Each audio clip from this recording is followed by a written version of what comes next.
এখন ধরে নেন আপনি একটা গরু ব্যবসায়ী, গরুর ব্যবসা করেন, আপনি একটা গরু কিনে নিয়েছেন, আপনার প্রতিবেশী আপনাকে বলছে ভাই আপনি আমাকে গরুটা দিয়ে দেন। তখন আপনার গরুটা ধরে নেন 4,000 টাকায় কিনা আছে, আপনি তাকে বললেন ভাই আল্লাহ এটা আমি 5,000 টাকায় কিনে নিয়েছি, মাটির কিনারে 5,000 টাকায় নিয়েছি, বলে না বলে না বলে? তাহলে মিথ্যা বললো না সত্য বললো? এবার তারপরে বলছে ভাই তোমার বিচার অনুযায়ী তুমি আমাকে কয় টাকা দিবে দাও।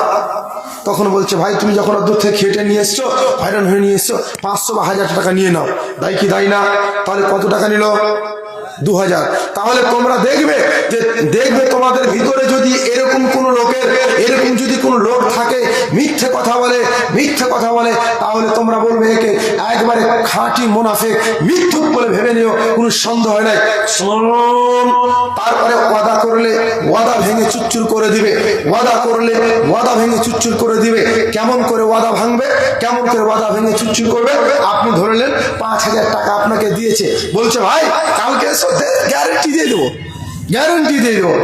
কালকে গেল, ভাই একটু কাজ বিশেষে অমুক জায়গায় আছি, তা আসা হলো না, কালকে আমার সঙ্গে দেখা করে দিয়ে দেবো। এই করতে ডেট ঠেলতে মামার বাড়ি আবদার পৌঁছে দিল। বলুন তো এ ওয়াদা রাখলো না ভেঙে দিল? ভাঙলো না রাখলো না ভেঙে দিল? বলুন তো তাহলে একজন মুনাফিক না ভালো?